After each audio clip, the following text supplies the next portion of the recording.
Chase Thomas podcast. My nephew needs me to record. See, I already hate it. I hate it. All right, hello, and welcome back to another episode of A Pod Divided here on the Chase Thomas podcast, where I'm still the aforementioned Chase Thomas, coming to you live from Knoxville, Tennessee, Everything School HQ, down there in Tequila, Georgia. My good friend from the University of North Georgia alumni, Matt Green. Matt, good evening, sir. How are you? Good evening, sir. It is good to be back with you. Everything School. I know you've been seeing the Georgia baseball team making some noise. Who's it? Charlie Condon, dude's hitting bombs like every day. Like, just to be clear, he leads folks, the country right now. Just to be clear, the man is hyping up Georgia baseball, and they're off to a great start. And he second guessed grand slams every day. He second guessed who the best player on the Dogs was. You want to know how I know you haven't been paying attention to Georgia baseball to this point? You haven't heard the announcers say Charlie Condon's name to this point. You're guessing here, Matt Green. You're seeing on Twitter Absolutely. that he's doing well. I'm not a hardcore baseball guy, but I just what's it going to take? Georgia's okay. They're right there. They're improving under Wes Johnson. They're moving in the right direction. Hey, why don't you tune in? College baseball is great, man. It just doesn't move the meter for me. You know, it's cool. I'll check it out every once in a while. You got to get into it, man. The weekend series are big time. Like it's a growing sport, man. Especially the Braves aren't back yet. What are you doing? You don't have anything else to watch on the weekends. What are we doing? Oh, I mean, the Braves aren't back, but I mean, it's like weeks away. So baseball season is happening. SEC play starts next Friday. We're right in the mix of college basketball, baseball starting, like college baseball. So low on my list of priorities. Go Dogs, though. Hit more grand slams. I love college baseball, and Charlie's a beast over there in Athens. He's gonna be a first rounder. He's a problem, man. Georgia's offense is good. Tennessee's offense, though, better. They're back to 2022 form as they sweep Illinois this weekend. They won Saturday with no run rule, 24-1. Matt Green. Saturday. They beat another Power 5 program 24-1 on Saturday. So Tennessee baseball very much back is one of the best programs. I mean, they never left one of the best programs under Tony Vitello, but in terms of top three, like this offense being what it was 2 years ago, we're inching closer and closer to the Death Star being fully operational once again here in Rocky Top. And as you know, Tennessee basketball clinching the regular season SEC title for the men's side, and everything School HQ, man. 1 week away from spring practice for Nico and company and the football team, but I don't know. It just, you always wonder. You're like, am I going to get tired of the winning? Am I going to get tired of being good at everything? And it hasn't happened yet, Matt Green. The pretty good at everything school. We'll leave it at that. Well, Matt Green, still a lot of college football to talk about on this very show. We wrap up our big conference preview, betting preview, that is, for these futures that are out months out of the 2024 college football season with the Big Ten. We have our schedule review series with Tennessee, which I am very curious to get your perspective on based on how 2023 went for the Vols versus expectations and how the schedule ultimately played out for them. And some dog bites on the defensive side of things for Georgia here in 2024. And then what we'll kick off here with a lot of pushback this past week. So we know that it's probably the college football playoff is going to head to a 14-team playoff by 2026, Matt Green. And then immediately we're like, is it going to be 14? Or are they just going to finally get to a nice number 16, just like in college basketball, just the Sweet 16, this, that, and the other? It feels better. 14, it's like 17 in the NFL. You're like, 17 is just annoying. Let's just go ahead and get to that 18. Like, if we're not going to do 16, let's just go ahead and amp that one up to 18. Who's doing 17? The NFL's been doing 17 for the last couple of years. Not 17. No, it's 7 on each side. So it's 14. No. I'm saying 17 regular season games. I'm saying the number in regular season games. Oh, I got you. Yeah. It's just annoying to hear the number and you're like, I don't like this. I don't like 17. I don't like the odd number. But in terms of where things are headed, we have a good idea of where things are headed. But you and I think, disagree on a few different parts to this. But I wanted to first pick your brain on the SEC Big Ten automatic bye scenario that would have been factored in. It looks like it's been tabled for now, based on the pushback from everybody involved outside of the SEC and the Big Ten. But I'll just go ahead and say, Matt Green, I understand the optics aren't good for the SEC and the Big Ten champ to get an automatic bye in a 14-team playoff, but these are the two best conferences. They're the two biggest, strongest, most amount of talent, hardest to get through and hardest to win. I don't hate I mean, I agree with whoever wins those two regular season conferences should actually get an automatic bye in that 14. I get the optics look bad for the rest of the quote unquote power four or whatever, but we can stop pretending that it's the same. And Greg Sankey said it after the SEC championship game of like, I forgot, I'm paraphrasing here, but you remember what I'm talking about, where it was like, we're pretending that it's like the same thing. Like we're watching the same thing across all the conference championships over that weekend. And it was different. Like Georgia, Alabama looked different than Iowa, Michigan, like there's just I don't think there's anything. It's like saying the quiet part out loud, which is the SEC and Big Ten should actually probably get automatic buys if we were to go to 14 and with that kind of model. I don't know. I actually agreed with it. What did you take away from that?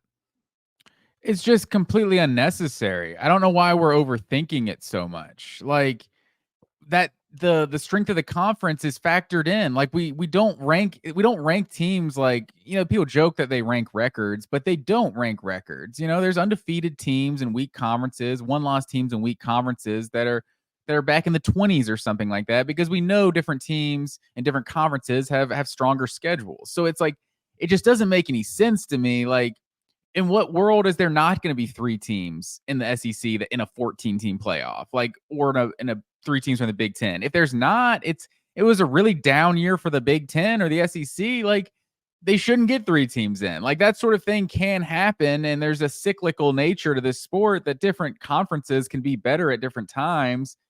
And it just seems like over legislation. Like, it's probably what's going to happen anyway. It doesn't seem like you need a rule for it.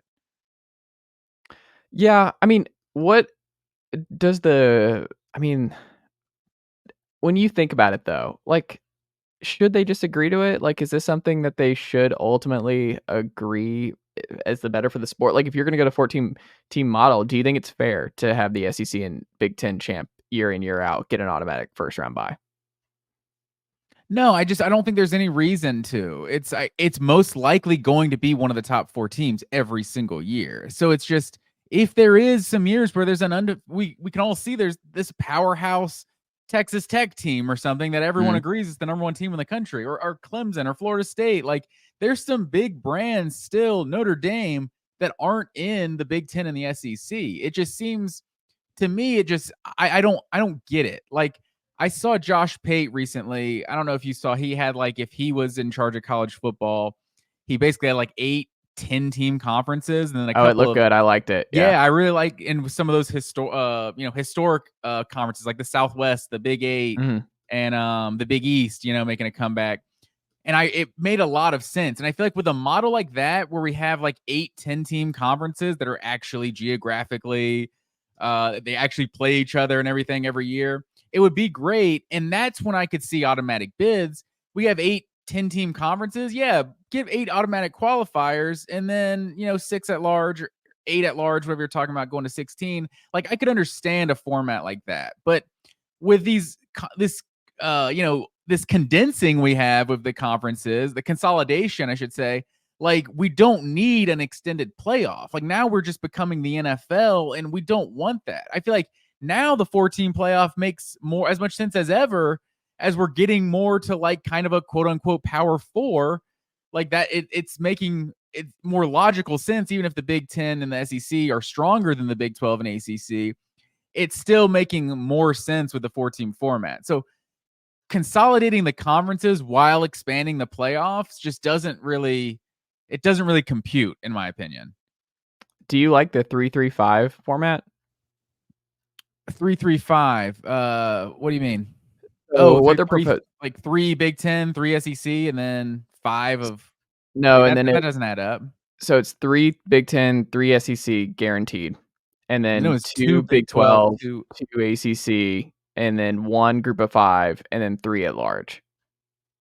See, I don't know. I just don't. I don't know. It's kind of like when we went to the BCS, from the BCS to the playoff. It's like we didn't have to like change the way we were evaluating the teams. Like I didn't Mm. understand why the change of the format made us change the ranking system. It's we have the BCS, it's given us the top 2. Okay, well now let's use the BCS to give us the top 4. Now let's use the BCS to give us the top 12. Like it just doesn't make sense that every time you increase the number of teams that you also have to change how you're deciding said teams. Like this now there's less of a need for automatic qualifiers, because at the end of the day, the committee is going to want to put conference champions in. If there's an 8-4, 8-5 winner of the Big 12, like I don't care that you won your conference. Like you're not a good team. You went 8-5. Like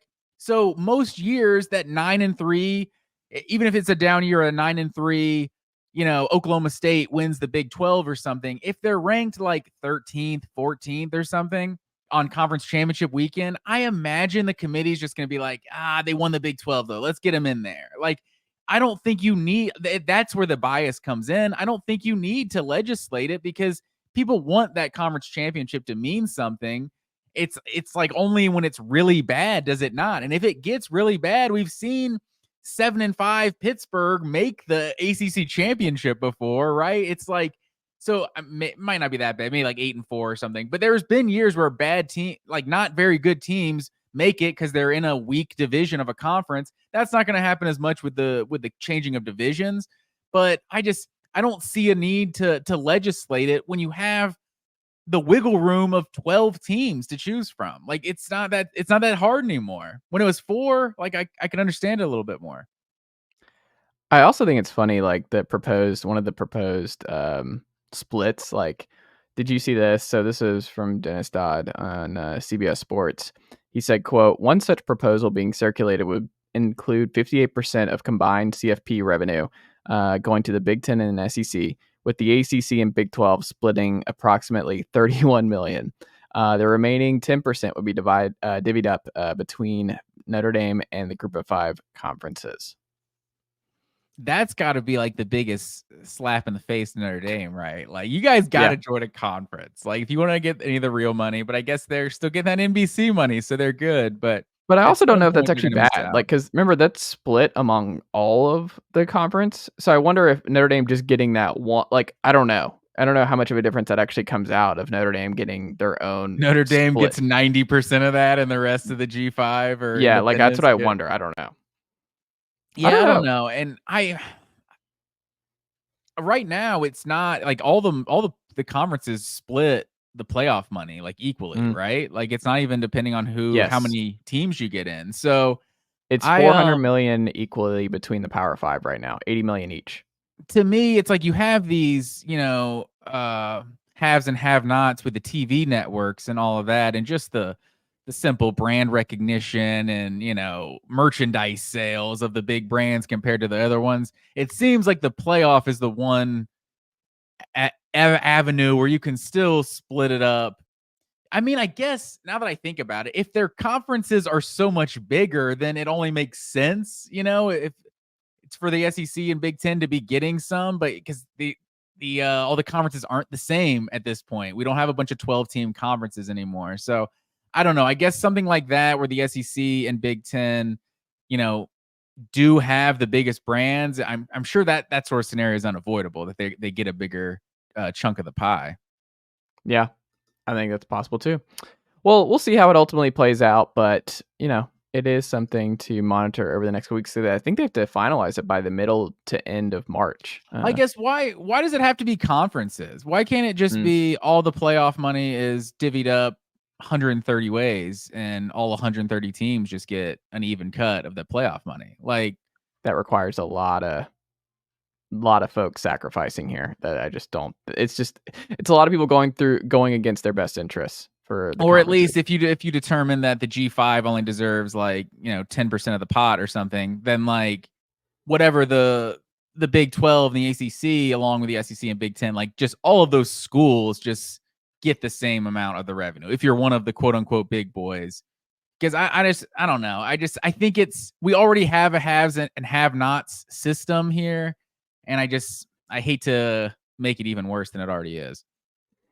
I kind of want to look at how the NCAA tournament. So NCAA generated 1.4 billion in revenues for 2022. I wonder how the payout actually works for teams. I'm not sure. I'd have to do some research, but I am curious because the NCAA runs the tournament. They don't run the college ball playoff runs the obviously those are two different entities. Like the NCAA actually runs and makes a bunch of money from the men's and women's basketball tournament, and then on the football side, it's run separately. So the NCAA isn't making money off the college football playoff. So did the NCAA run the BCS, or is the BCS also its own kind of independent thing?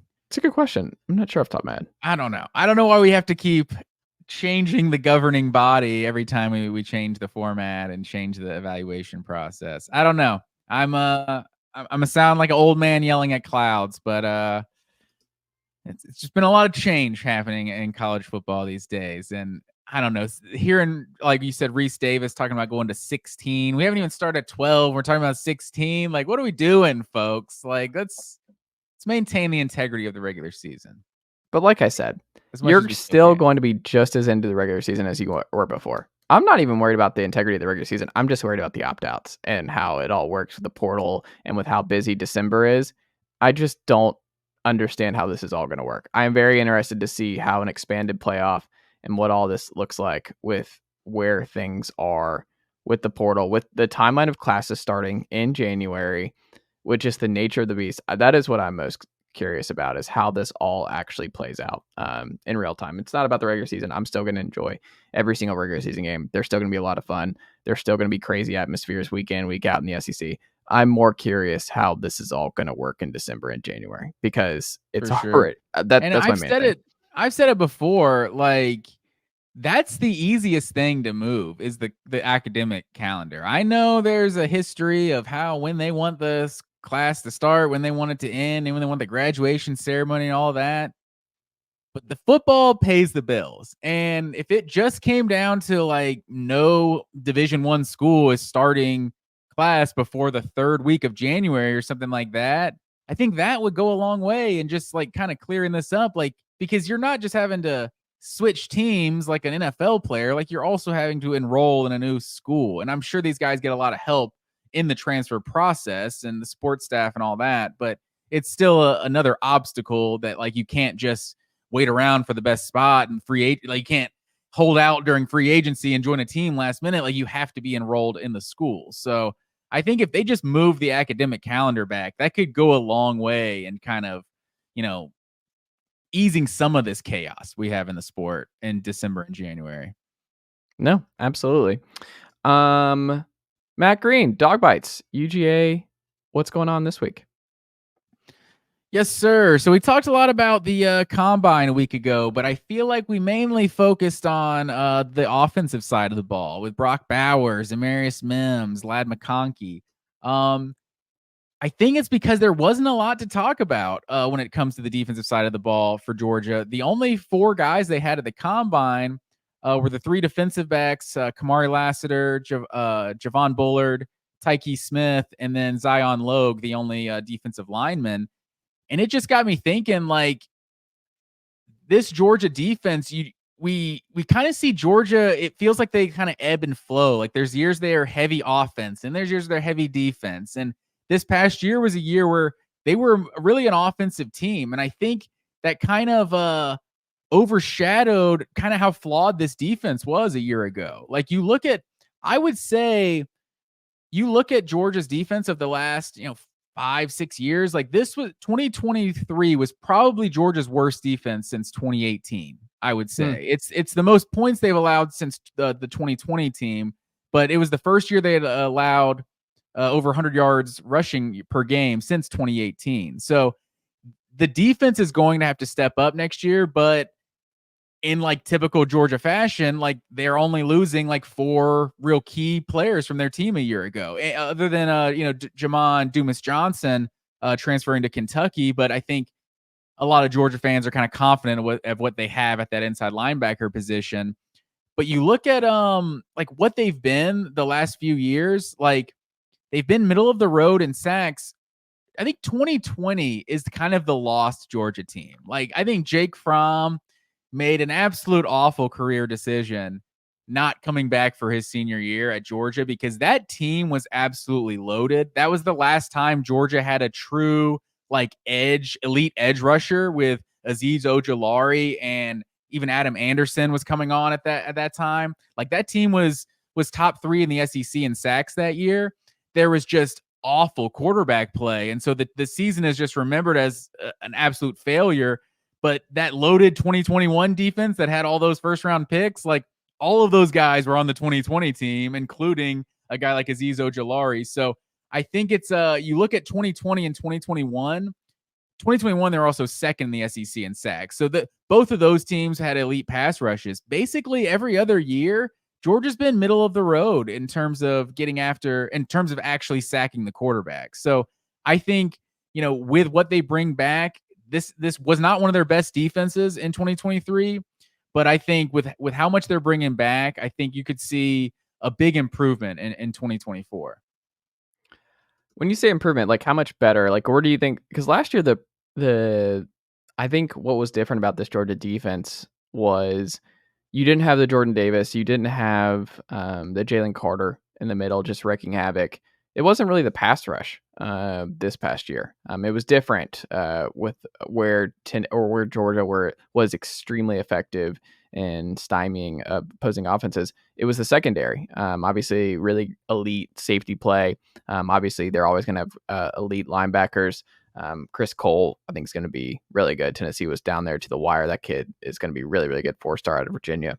I think he'll see the field sooner rather than later at Georgia. But I mean, you're just loaded in that front. But what's going to be different? Do you think it's still going to be very secondary linebacker heavy, or do you think we'll see more of those kind of freaks in the front seven that wreaked havoc like they did 2 years ago?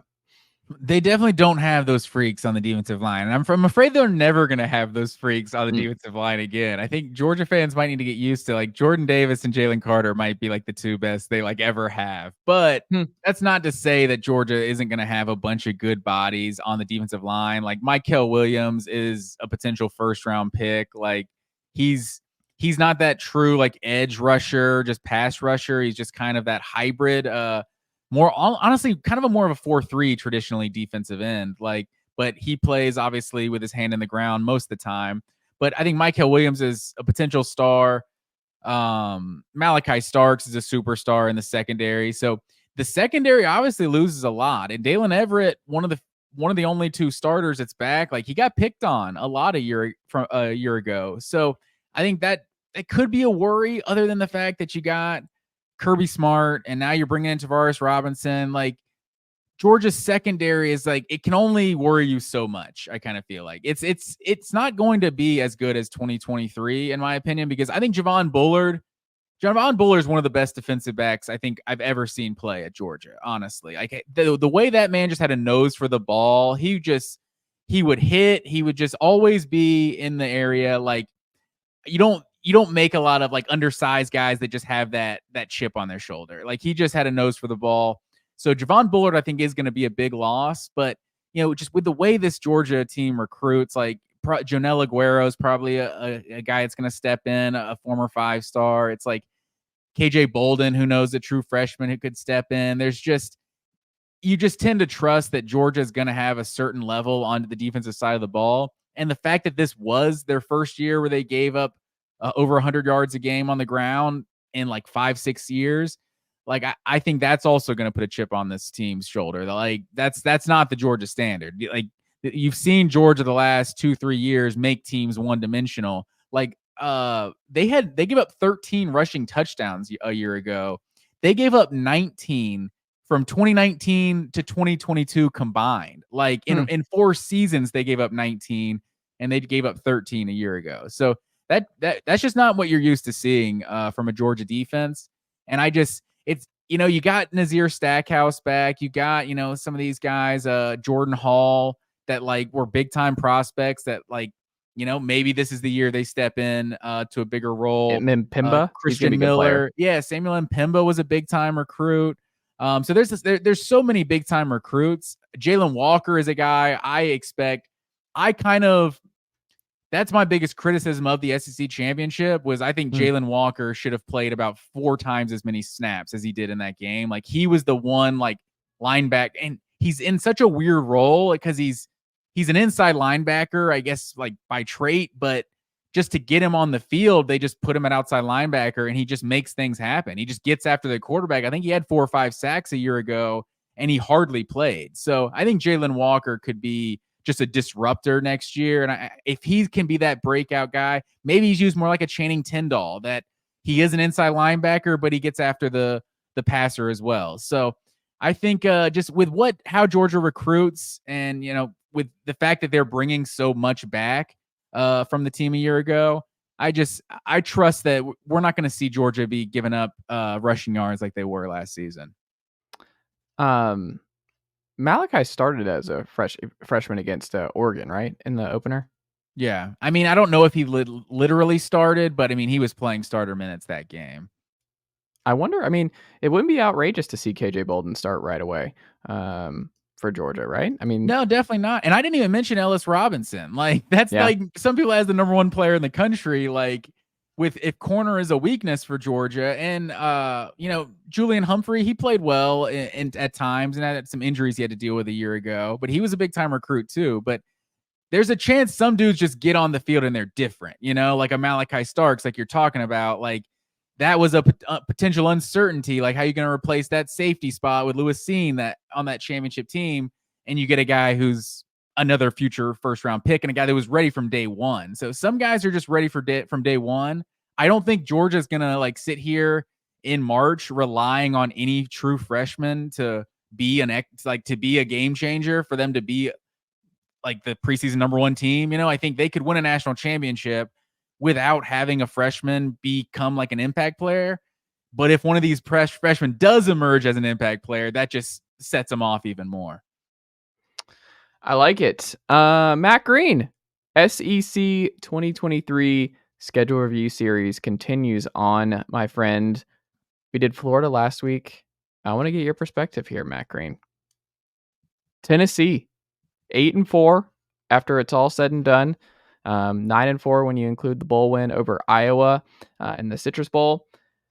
Sir, what say you about the 2023 season for the Tennessee Volunteers, with how the season ultimately unfolded when you look at how the schedule came out for them based on how the opponents finished out this past year? Was it about right based on expectations, based on personnel? Did they underachieve? Did they maybe overachieve a little bit based on what we saw from this Tennessee team all year long? What say you, Matt Green? So there's a couple different ways to dissect this, because preseason number 12, I would say without a doubt they underachieved, right? Like that was underwhelming, an underwhelming performance. But you look at who the losses were to. Should they have beaten Alabama? They could have, but it's like, you don't want to talk about good losses, but it's like that was a game they could have won and Alabama just kind of took off in the second half. That's not a bad loss at Alabama. Like Georgia, Georgia boat raced them at home, but you don't want to lose to Missouri as a Tennessee fan. You definitely don't want to get blown out by Missouri, but Missouri was better than Tennessee. Missouri was they were a top 10 team last year. So it's that's not a bad loss either. And then the one obviously is at Florida. Florida was that was basically their one good win of the entire season. And, it came to Tennessee. So when you just look at who the wins and losses were to, I don't feel like that. I probably picked them to go something like 8-4, 9-3, right? Preseason. So I don't necessarily feel like they underachieved. Maybe they underachieved national expectations, but maybe just national people were wrong. Maybe they were just never that good. So that's not necessarily Tennessee's fault that they didn't live up to whatever expectations were set. So, But I think when you look at the Florida game, I think that's the one that probably says underachieved more than about right. I think that's right. I wonder how much of it was just the Florida game, I think, is the one bad loss, like you alluded to. The game was a mess all across the board. It got away from Tennessee. Florida, as we saw last year, not a bowl team. They were not good, and that was a tough one. But for whatever reason, winning in the Swamp is just really, really difficult, regardless of who the personnel is, who the coach is. Just Tennessee going into Gainesville, for whatever reason, it's just really, really hard for them to come away with a victory. They get them at home this year, which is huge. Got them at home 2 years ago, and they still, were up on Florida, played really well, and Florida still had the ball with an opportunity to play for the win with the last possession. And Kamal had the game ending pick from Anthony Richardson. But like you said, I think if you told a Tennessee fan this is how it would have gone without context, I think most Tennessee fans hoped for 9-3 last year, and 8-4, slightly below what I think fans would have wanted. But like you said, like you lose to Georgia at home, like it was a blowout. You didn't like that. You didn't like the blowout loss to Mizzou. That was frustrating. But by and large, like Bama, like you were up. The Bama thing hurts because you were up and you had full control of the game. And if you had just converted one or two of those red zone trips in the first half from field goals to touchdowns, I don't know if Alabama still ends up winning that game and has that momentum or has enough to end them to have that second half comeback, because I think they would have been dead in the been out water. of reach. Yeah, that's one that's always going to sting, because I think Alabama really just you played an excellent first half and you just didn't finish a couple trips in the red zone. If you had just one of those, I think it's a different situation there. What was it, like 20-7 at the half? And it should have been like 28-7. 31-7 or 28-7, something like that. And that would have been very different. It would have been a different feel for Alabama coming out for the second half, being 3+ touchdowns down versus the 2 scores, which is what they ultimately were. I think what's the opposite too, of sorry, go ahead. Well, the other thing too about Tennessee that Heupel, I think, is not getting credit for. And so when people are looking at, and I think this is part of why the 2024 total is up to 9.5 for Tennessee this year, is Heupel has protected home field. And I think one of the things that matters about Heupel's game plan and his scheme is when you dig yourself a hole against this offense in Neyland, which is one of the loudest, most electric atmospheres in college football, games can get away from you here because it's just so much pressure. The tempo is up, the crowd is up. Like, it's just, if you dig yourself a hole here of any kind, I think it's just really hard. You saw Spencer Rattler get really rattled on the road here. You saw Max Johnson, Texas A&M, have real problems with Tennessee and the crowd noise and just getting anything going in Neyland. Like, they've lost one home game in the last 2 years, Matt Green. One. Like, that's it. And it was to Georgia this year. Like, there is something to be said where, like, yeah, the season didn't go exactly what you wanted, but 9-4, all things considered, with the offense being a lot, like the downfield stuff being taken away, inconsistent play with wide receiver and quarterback. I think by and large was a big win. And the thing that's forgotten about Florida is I don't know how that game would have gone if Cooper had been healthy and Cooper's playing center. I think having to shift Ollie over, who was playing left guard and is a solid left guard, having to move him over for that one was tough, especially with the crowd noise and everything else with Florida. I wonder how that game would have gone if Cooper's healthy and you have your starting center in that one to communicate and help with that kind of environment. But I don't know. I think by and large, Tennessee, I think you make the case, overachieved with some of the offensive issues that they had this past year, with some of the limitations they had, to still get 8 wins and your only losses really outside of the Florida one being to 3 top 10 teams. And I just think that's good. I think you took care of business. They don't lose games they shouldn't lose. I think that's fair, but I think if you told a Tennessee fan, like, before the season started, you're going to go 9-4, you're probably thinking like, oh, tell me we beat Florida. Tell me we beat Florida. It's like, no, you lose to Florida at Florida again. Like, that would have been frustrating because you didn't have necessarily the key win out there. It's the biggest thing to me that I'll push back with you is it's like the underachieving on offense part, or like you're kind of saying they're overachieving because the offense wasn't good. is it's like, since that's Heupel's whole identity is being the elite offense guy, that's where it feels more like underachieving. Because like, what's the opposite of a blessing in disguise, right? I get a curse in a curse in disguise. Like, I think the A&M win may have been like a curse in disguise. That if you lose to A&M at home and then lose to Alabama the week after, what are you? They're probably sitting at like 4-3 or something like that. Like, I think if you're sitting at 4-3, the decision is made to go to Nico. And I think that's the biggest miss of this Hold on, let me just go 2023 ahead and tell season to you. me.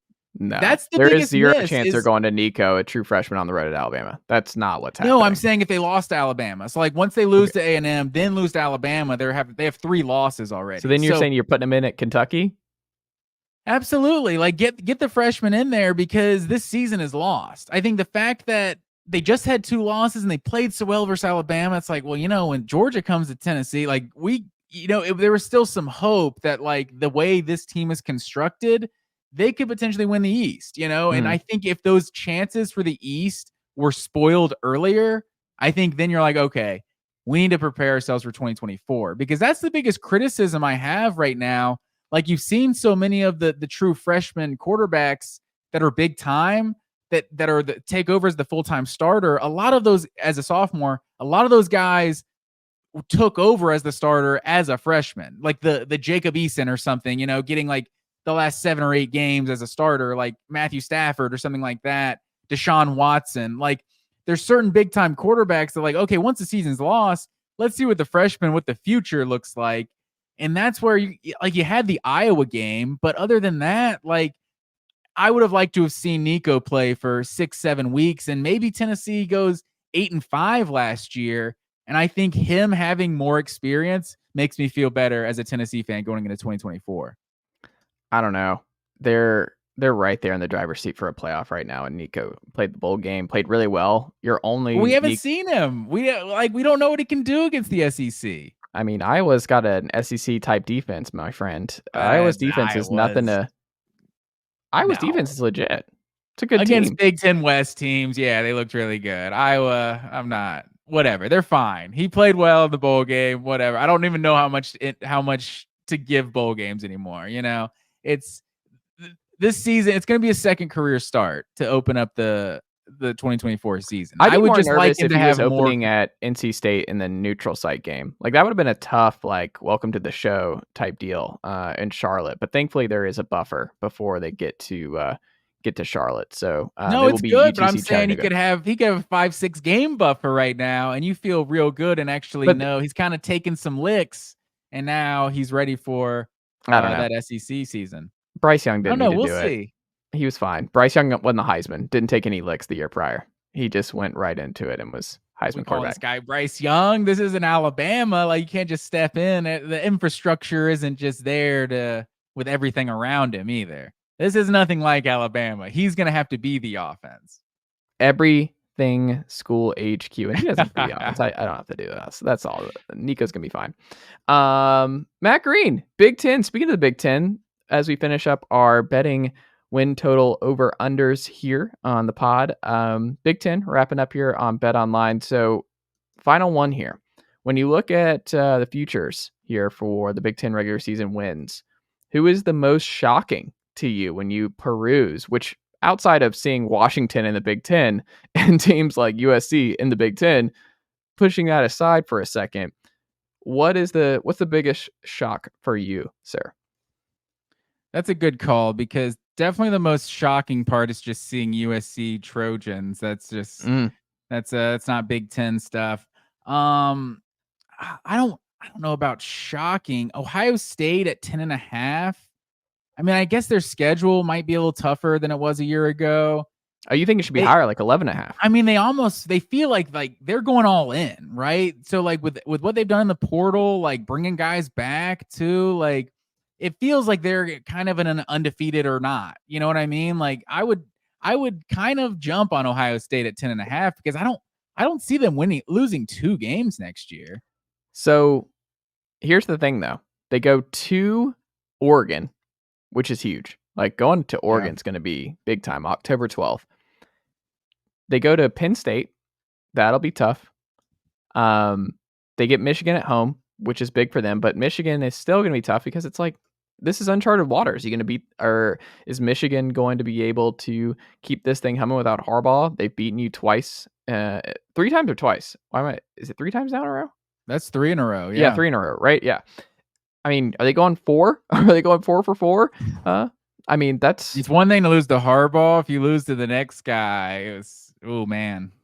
I agree with you, though, that by and large, this is a pretty nice schedule that I would probably lean. And Ohio State does not lose regular season games very often. If you go through the history here of the 21st century, not a lot of regular season losses for the old Buckeyes. They gobble up the wins in the regular season. So I tend to agree that seems a little low, but it's kind of funny that we're looking at 10.5 is kind of low for a betting win total for somebody like them. I feel like, to me, the more stunning, the more shocking over-under for the Big Ten right now, I think, Matt Green, I'm going to lean Oregon at 10.5. That's a lot of faith in Oregon to just burst into the scene. A lot of Dylan Gabriel belief there that he's going to fit in and this is all going to hum and they're going to be great out of the gate. Like, they're tied with Ohio State as with the best odds to win the Big Ten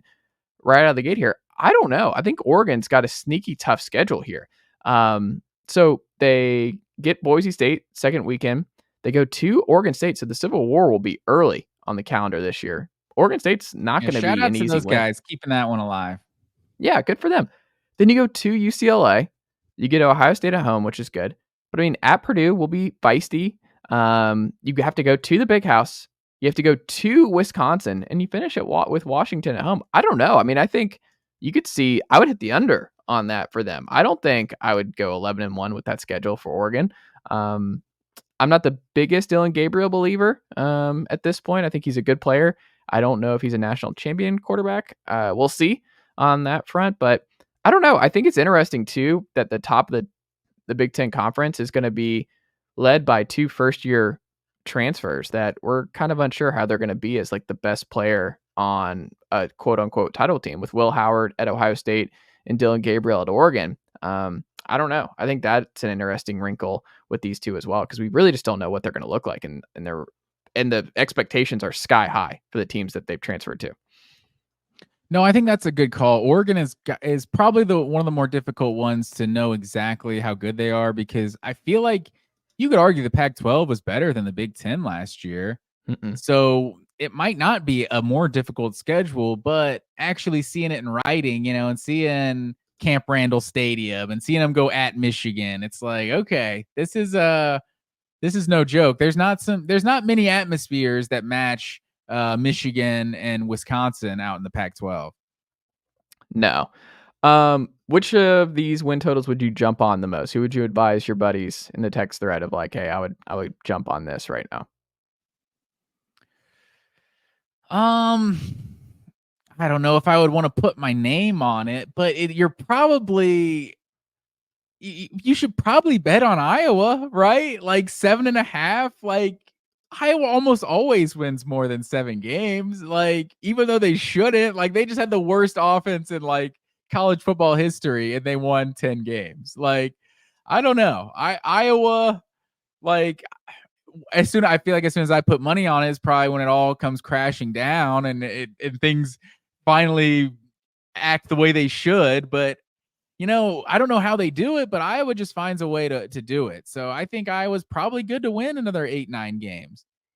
I love the Iowa one at 7.5. Like, I would actually pound the over there too. I think people have fallen way too far off on USC. USC at 7.5 is too low. I understand they open with LSU. That's going to be a big game right out of the gate. I mean, at the Big House, people are going to look at it. We don't know what Michigan's going to look like. I don't know if this is a bad one. You get Penn State at home. That's important. You get Wisconsin at home. That's important. You have to go to Maryland. That's not a big deal. Washington, it's going to be a good year to catch Washington on the road. We'll see what they look like, but I would probably lean there. You get Nebraska at home. UCLA breaking in a new coach. And then you get Notre Dame at home to close the year. I understand you're losing Caleb Williams and company, but Lincoln Riley, another guy who does not lose a lot of regular season games, I would pound the over. That's not a terrible schedule for USC. I think that looks like a 9-3 type games they lose last year, like 5. What did they lose? I thought they went better than that. Were they? I thought they were like 8-4. What did they go last year? He's They 7-4 lost at and least. 18 as a head coach. They were He 8 and went 8 and 5. They 5 won the last year. bowl game. Yeah. Okay. So yeah, 7-5 and then won the bowl game. So He's I 19 don't and know. 8 at USC altogether. Without 11 Caleb and 3 the Williams previous year. too. I don't know.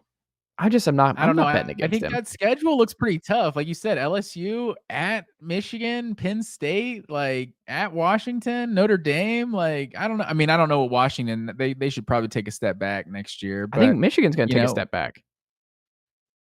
it's probably true. But I mean, Michigan can take a big step back and still be better than USC was a year ago.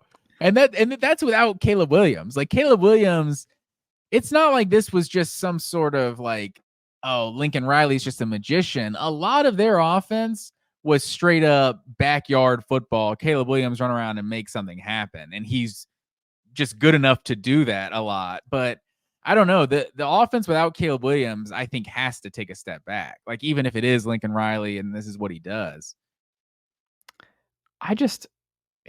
I'm not going to doubt Lincoln Riley. I think it's a bounce back year. I think I'm buying some USC stock. I like the DC hire, pulling I mean, him from UCLA. you should probably put a bet in on the guy to win the Heisman because that's just a Lincoln Riley quarterback. You can probably get some good odds at this point. Final one here. Who's the hardest to get a feel for on this list? Who do you, when you look at that number and you look at what you think about the team right now here in early spring, who's the hardest to get a feel for?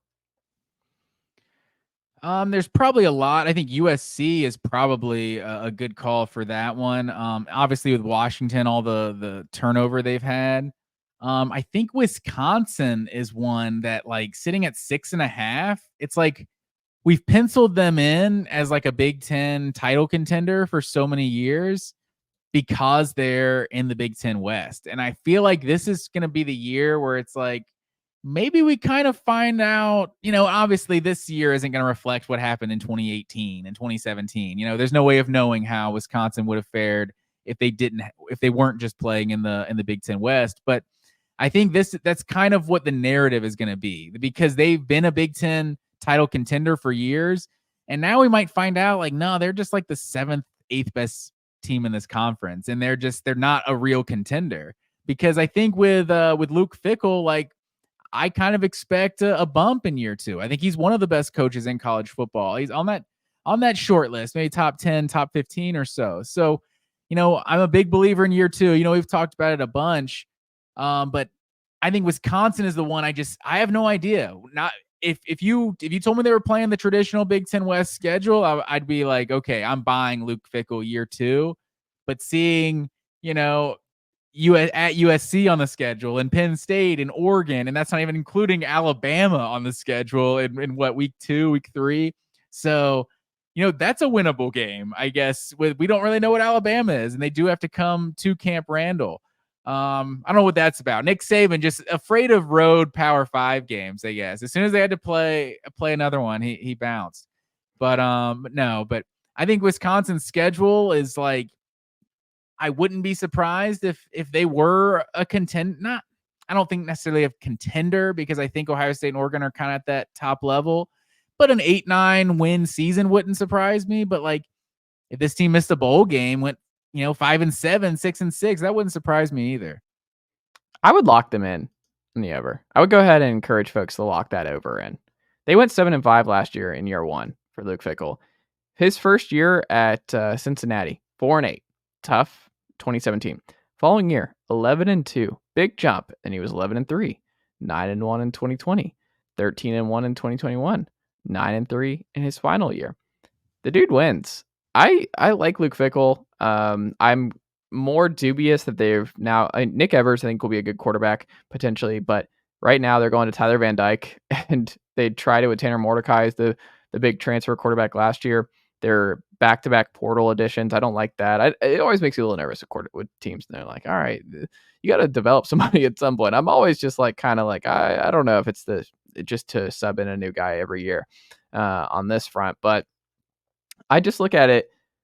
Ches Malusi is going to be the lead back. He's okay when he's just struggled to stay healthy. You lose Braylon Allen, who's been your dude for 3 straight years now. I'm curious what that does to this offense.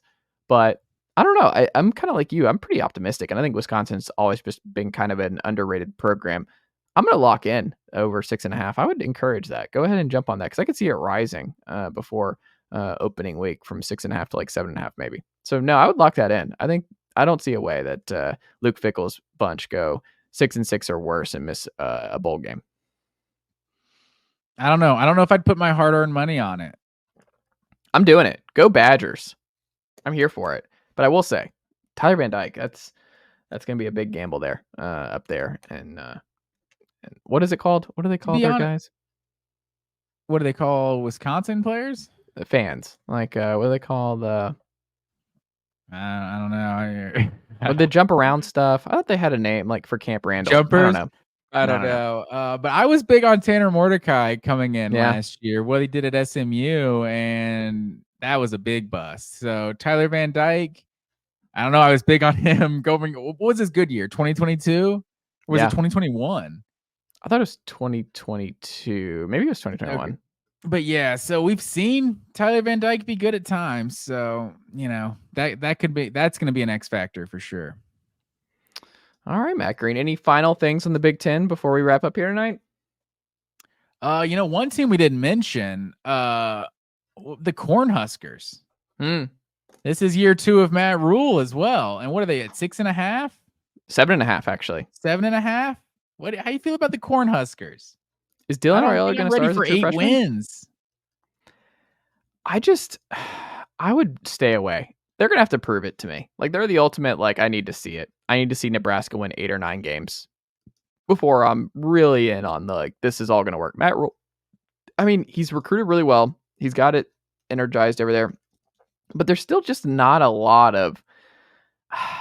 He's 52-50 overall as a college head coach, Matt Green. He was 11-3 that final year at Baylor. First year, though, he was 1-11. Second year, 7-6. He built up Temple as well. 2 wins, 6 wins, 10 wins, 10 wins.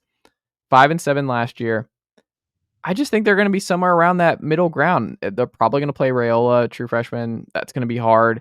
But I mean, their schedule, I don't love the end to it. Like, this is brutal. It's not really evened out. So you go to Ohio State, UCLA at home, at USC, Wisconsin at home, at Iowa. I mean, the back half of their schedule, we'll know a lot.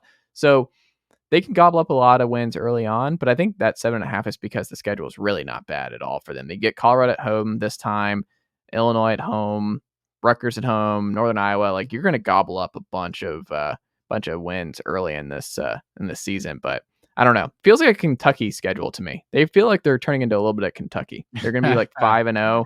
You're like, oh, I can see that because that Colorado game is massive. Because obviously it's the rivalry and the history and everything, and in prime time, it's going to be a big time nationally televised game. But if they can get past that game, like, this team can legit start like 6-0, 7-0 or something. So I don't know how good they're going to be, but the schedule isn't bad to start off. But like you're saying, that last run, at Ohio State, at USC, at Iowa in there, that's not going to be easy. They could definitely be looking at a Florida Gator-esque season, starting 5-2 or something and ending up 5-7.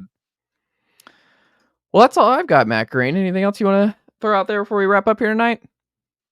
That's all I got, man. It's good to be back with you. I'll see you again 7 days from now, man.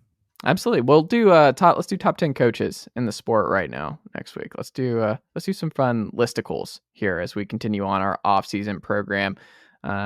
Still all kinds of college football stuff. Who knows what happens in the world of college football over the next week? More rule changes. Maybe that we have a CFP update. You never know. I just don't people love a good listicle. Maybe we'll go like top 10 loudest stadiums or something. That'll be a logical debate that no one will be biased at all about.